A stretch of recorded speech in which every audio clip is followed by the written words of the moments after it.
আসসালামু আলাইকুম রহমতুল্লাহি ওয়া বারাকাতুহু।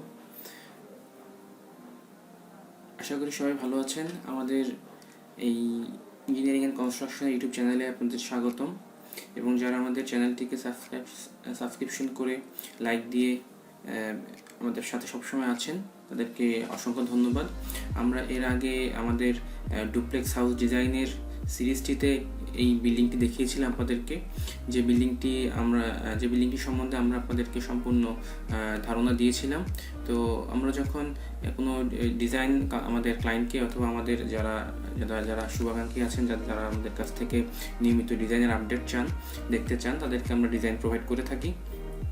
তো আমরা যখন কাউকে কোনো একটা ডিজাইন প্রোভাইড করি তার এক্সপেকটেশন লেভেল অনুযায়ী, তার রিকোয়ারমেন্ট অনুযায়ী, তো অনেক ক্ষেত্রে আমরা একটা জিনিস শুনতে পাই অথবা আমাদেরকে বলা হয় যে আসলে এর চেয়ে কিছু ভালো কিছু দেওয়া যায় কি না, এর চেয়ে কিছু ভালো দেওয়া যায় কি না, অথবা আরেকটু ভালো ডিজাইন আছে কি না। যেমন আমরা যখন কোনো দোকানে কোনো কিছু পারচেস করতে যাই, কেনাকাটা করতে যাই, তখন একটা জিনিস দেখার পরে আমরা যেমন বলি যে ভাইয়া এর চেয়ে একটু ভালো কিছু হবে কি না। তখন আমরা এই কোশ্চেনটার আমরাও হামেশা এই কোশ্চেনটার মুখোমুখি হয়ে থাকি যে আসলে ভাইয়া এর চেয়ে ভালো কোনো ডিজাইন হবে কি না। আসলে ডিজাইনটা সম্পূর্ণ নির্ভর করে আপনার ফিনান্সিয়াল অ্যাসেটের উপরে এবং আপনার প্রয়োজনীয় অ্যাক্সেসের উপর, যে আপনি কী ধরনের বিল্ডিং চাচ্ছেন এবং আপনি কী ধরনের বাজেট আপনি ফিক্স করেছেন। আসলে আপনার বাজেট এবং আপনার রিকোয়ারমেন্টসের উপরে ডিপেন্ড করে একটা বিল্ডিংয়ের টোটাল ডিজাইনটা আমরা দাঁড়া করাই। তো অনেক সময় আমরা যখন শুনি যে আসলে আমাদের একটু ভালো ডিজাইন দেওয়া যায় কিনা, তখন একটু ভালো ডিজাইন দিতে গেলে আমাদের ডিজাইনটা একটু গর্জিয়াস করতে হয়। তো সেক্ষেত্রে আমরা একটু ডিজাইন চেঞ্জ করি। তো আমরা তখন ভালো একটা ডিজাইন দেওয়ার জন্য চেষ্টা করি। তো এমন একটা ডিজাইন আমরা তৈরি করেছিলাম আমাদের ক্লায়েন্টের জন্য, যে ক্লায়েন্টকে আমরা এই ডিজাইনটি দেখিয়েছিলাম, সে এই ডিজাইনটা খুব পছন্দ করে এবং এই ডিজাইনটার কস্টিংটা অনেক বেশি আমাদের হয়েছিল। তো আসুন চলুন আমরা দেখে নিই সেই বিল্ডিংটা আসলে কেমন ডিজাইন হয়েছিল।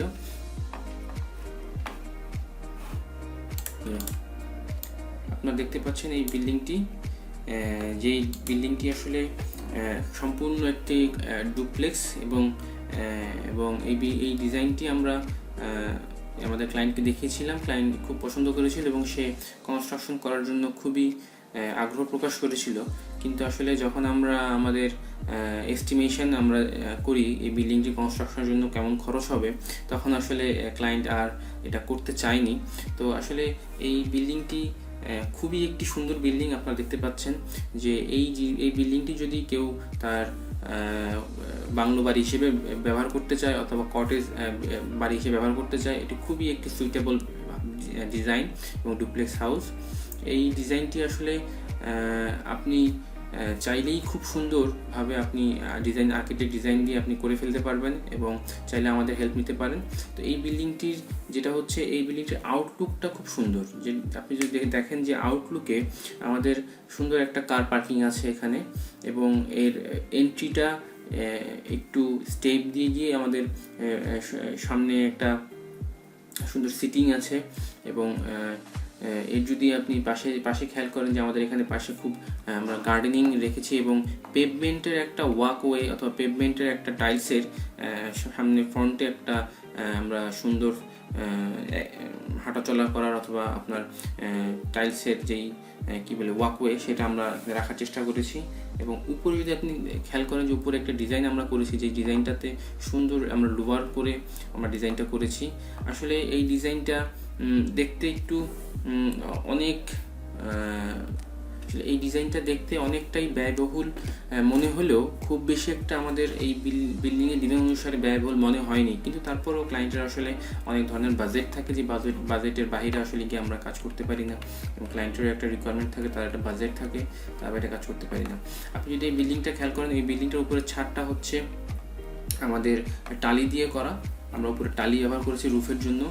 আর চারপাশের যেই কালার কম্বিনেশন দেখতে পাচ্ছেন, সেটা হচ্ছে যে আমরা পাশের কালারটা আমরা হোয়াইট চুজ করেছি এবং এর বাহিরের যেই কিছু আউটলুক আছে, আমরা কার্নিশে আমরা কিছু ক্যান্টিলিভার ছাদে আমরা হলুদ ইয়েলো কালার ব্যবহার করেছি এবং কিছু গ্রিন শেপের কাজ করেছি আমরা। তো ওভারঅল যদি আপনারা বিল্ডিংটা দেখেন যে আসলে এই বিল্ডিংটা পছন্দ হওয়ার মতো একটি বিল্ডিং। তো অনেকেই হয়তো ভাবেন যে আসলে এই বিল্ডিংটি তো দেখতে অনেক সুন্দর, এমন করা যায় কি না, এমন বাস্তবে হয় কি না। আসলে বিষয়টা হচ্ছে যে আমাদের 3D যখন আমরা কাজ করি তখন আমরা যে কালার কম্বিনেশন ইউজ করি সেটা অনেকটাই কম্পিউটার এইডেড কালার আর কি। কম্পিউটার থেকে যেই ধরনের গ্রাফিক্স ইউজ করা হয় সেই ধরনের কালার লুক আসে। তো আসলে বাস্তবে করতে গেলে যদি সব প্রপার কালার কম্বিনেশন মেনটেন করে কাজ করা যায়, সেক্ষেত্রে আমাদের আশা করি আমরা 90 থেকে 95% আমরা রিচ করতে পারি আমাদের 3D যেই ডিজাইন থাকে সেই ডিজাইন অনুযায়ী। আর যদি আমরা proper management proper colour combination না করতে পারি, সেক্ষেত্রে এটা আসলে 60 থেকে 70% নেমে আসবে। তো অবশ্যই আপনার একটা বিল্ডিং ডিজাইন করার আগে অবশ্যই তার 3D লুক নিতে হবে যে আসলে আমার বিল্ডিংটা কনস্ট্রাকশন করার পরে বিল্ডিংটাকে আমি কী ধরনের লুকে দেখতে চাই। তো আমরা যদি দেখতে চাই যে এর নিচে আমরা গ্রাউন্ড ফ্লোর রেখেছি এবং এর উপরে আছে আপনার ফার্স্ট ফ্লোর। এর দুটো বিষয়ের লক্ষণীয় যে আমাদের এখানে দুইটা ট্যারেস আছে। প্রথম ট্যারেসটা হচ্ছে ফ্লোর লেভেলে এবং সেকেন্ড ট্যারেসটা হচ্ছে ফ্লোর থেকে একটু ডাউনে, যেটা ফ্রন্টের এই ট্যারেসটা আপনারা দেখতে পাচ্ছেন। এই ট্যারেসটা একটু উপরে, এই ট্যারেসটা একটু ডাউনে। তো আর যেটা হচ্ছে যে উপরে গিয়ে সম্পূর্ণ এইটা হয়ে গিয়েছে আপনার স্টেয়ার, এই ওপেন ভেন্টিলেশনের জন্য একটা ফ্যাসাড করে রাখা হয়েছে উপরে সুন্দর। আর এখানে একটা স্টেয়ারের জন্য, যেটা হচ্ছে আমাদের এখানে একটা স্টেয়ার ছিল, এই স্টেয়ারের ভিতরের যেই ওয়াকওয়ে সেটা। আসলে এই বিল্ডিংটার 2Dটা আমরা করেছি। আসলে 2Dটা করেছি আমরা, যেটা হচ্ছে যে আমাদের যে ক্লায়েন্ট ছিল সেই ক্লায়েন্টের রিকোয়ারমেন্ট অনুযায়ী আমরা 2Dটা করেছি এবং ওই 2Dর মাধ্যমে আমরা এই বিল্ডিংয়ের ফেসটা আমরা সেভাবে করার চেষ্টা করেছি। তো যখন আমরা 2Dটা করেছি তখন আমরা বিল্ডিংয়ের কনস্ট্রাকশনের কস্টিংটা বের করেছিলাম। তো এই বিল্ডিংটা যদি আসলে আমরা এইভাবে ওভারলুকটা এভাবে নিয়ে আসতে চাই, সেক্ষেত্রে আমাদের এই কনস্ট্রাকশন কস্টিংটা পড়বে প্রায় 90 থেকে 95 লাখের মতো, যদি আমরা টোটাল বিল্ডিংটাকে ওভারঅল কনস্ট্রাকশন ফিনিশিং ওয়ার্কসহ শেষ করতে যাই।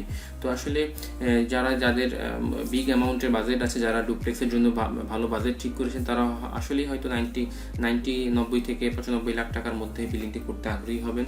তো আসলে এই বিল্ডিংটি হচ্ছে একটি 3D ডিজাইন। যদি কারো ল্যান্ড থাকে এবং সেই যদি চায় যে না আমি আরেকটু ডিজাইনটা মডিফাই করতে চাই, সেটা করা পসিবল। অথবা কেউ যদি চায় না আমি এই হুবহু ডিজাইনটা করতে চাই, সেটাও আমাদের দ্বারা পসিবল। কারণ আমরা আপনার ল্যান্ডের উপরে এই বিল্ডিংটার স্কেচ করে আমরা সেই ডিজাইনটা করতে পারবো। আর 3D ডিজাইনটা হচ্ছে সম্পূর্ণ আপনার আপনি কি ধরনের রুম ডিস্ট্রিবিউশন করছেন, কোথায় ব্যালকনি দিচ্ছেন, কোথায় উইন্ডো দিচ্ছেন, কোথায় আপনি পার্কিং দিচ্ছেন, কোথায় আপনি স্টেয়ার দিচ্ছেন, কোথায় আপনি স্টেপ দিচ্ছেন, কোথায় আপনি আপনার কাঠের কাজ করছেন, কোথায় আপনি গ্রুপ করছেন, এই বিষয়গুলোর উপরে আসলে ডিজাইনটা আপনার নির্ভর করবে। তো আসলে আমরা যদি আপনার 3Dটা ভালো লেগে থাকে তাহলে অবশ্যই আমাদের সাথে যোগাযোগ করবেন। আমরা এই 3Dর মাধ্যমে আপনাকে 2D প্ল্যান দিতে পারবো এবং 2D প্ল্যান দিয়ে আমরা সেখানে আর্কিটেকচার প্ল্যানের সম্পূর্ণ স্ট্রাকচারাল ডিটেইলিং দিতে পারবো এবং আমরা চাইলে, আপনি যদি চান তাহলে আমরা এই বিল্ডিংটা কনস্ট্রাকশন করেও দিয়ে আসতে পারবো আপনার কাঙ্ক্ষিত জায়গাতে। তো আমরা যদি এই বিল্ডিংটিতে নিয়ে আরও কিছু বলতে চাই, এই বিল্ডিংটি আসলে যদি আপনি শুধুমাত্র অল্প কিছু জায়গার মধ্যে করেন তাহলে হয়তো বিল্ডিংটি অতটা সুন্দর আপনার দেখাবে না। কারণ আমরা এই বিল্ডিংটি করেছি শুধুমাত্র ল্যান্ডের 40% এরিয়ার মধ্যে। 60% এরিয়া এই ল্যান্ডের সম্পূর্ণ ফাঁকা। আপনি যদি দেখেন চারপাশে কিন্তু অনেক গার্ডেনিং করা আছে, ওয়াকওয়ে আছে, তাহলে ওভারঅল কিন্তু এই বিল্ডিংয়ের লুকটি আপনি দেখতে পাচ্ছেন। কিন্তু আপনি যদি শুধুমাত্র বিল্ডিংটি অল্প একটু জায়গার মধ্যে করেন তাহলে কিন্তু আসলে অতটা সুন্দর আসবে না। সেক্ষেত্রে হয়তো আপনার ডিজাইনটা চেঞ্জ করার প্রয়োজন হতে পারে, যে আপনার এই ল্যান্ডের মধ্যে কেমন ডিজাইন করলে বিল্ডিংটা সুন্দর হবে। আসলে এই বিল্ডিংটি দেখানোর উদ্দেশ্য হচ্ছে যে আসলে অনেকেই অনেক বিল্ডিং দেখতে চান যে আসলে কোন বিল্ডিংটা সুন্দর হবে, আর একটু ভালো ডিজাইন হবে কিনা। আসলে ভালো ডিজাইনের তো আসলে শেষ নেই। আসলে আপনার চাহিদা, আপনার রিকোয়ারমেন্ট এবং আপনার বাজেটের উপর ডিপেন্ড করবে যে আসলে আপনার জন্য কোন ধরনের ডিজাইনটা সুইটেবল। এবং আপনি যদি ড্রিম দেখে থাকেন যে আমি এমন একটা ডুপ্লেক্স বিল্ডিং করব, হ্যাঁ আপনার স্বপ্ন দেখা সত্য, তাহলে আপনার অবশ্যই একজন ভালো কনসালটেন্টের সাথে কনসাল্ট করা উচিত যে আমার বাজেট এতটুকু, আমার স্বপ্ন হচ্ছে আমি এই ধরনের বিল্ডিং করব, এখন আমাকে কীভাবে আপনি বিল্ডিংটা প্রোভাইড করতে পারবেন এবং আমার কী কী করা লাগতে পারে। সেক্ষেত্রে আর্কিটেক্ট ইঞ্জিনিয়ারদের কম্বিনেশনে আপনি সুন্দর একটা 3D ডিজাইন আপনি পেয়ে যেতে পারেন। তো আশা করি আপনি আমাদের এই ডিজাইন থেকে কিছু হলেও ধারণা পেয়েছেন।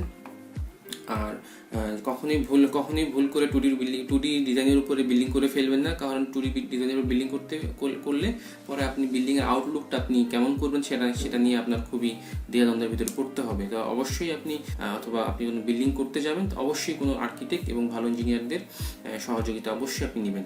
এবং আমরা আমাদের এই চ্যানেলে নিয়মিতভাবে ডিজাইন প্রোভাইড করতে থাকবো 3D ডুপ্লেক্স বিল্ডিংয়ের, এবং সেই সাথে আমরা প্রত্যেকটা বিল্ডিংয়ের 2D প্ল্যান, স্ট্রাকচারাল প্ল্যান এবং construction procedure, construction plan, cost estimation, কত টাকা খরচ হবে, কত টাকা লাগবে, সেই বিষয়গুলি আমরা ক্লিয়ার করতে থাকবো। এবং আমাদের সমাজে ইঞ্জিনিয়ার এবং আর্কিটেক্টদের নিয়ে যে ধরনের মতবাদগুলি ভুল মতবাদ অথবা বাজে ধরনের মতবাদগুলি ব্যক্ত আছে, আমরা সেগুলি ক্লিয়ার করার চেষ্টা করব। এবং অবশ্যই আমাদের চ্যানেলকে সাবস্ক্রিপশন করে আমাদের সাথে থাকবেন এবং অবশ্যই আমাদের বিল্ডিংগুলি শেয়ার করে আরেকজনকে উপকৃত হওয়ার জন্য সাহায্য করবেন। আশা করি আমাদের এই ডিজাইনগুলি আপনাদের ভালো লাগছে। অবশ্যই আমাদেরকে সাবস্ক্রিপশন করে আমাদের সাথে থাকবেন। ধন্যবাদ। আজকে পর্যন্তই থাকবে। আমরা নেক্সট কোনো 3D ডিজাইন নিয়ে আপনাদের সাথে হাজির হব। আসসালামু আলাইকুম ওয়া রাহমাতুল্লাহি ওয়া বারাকাতুহু।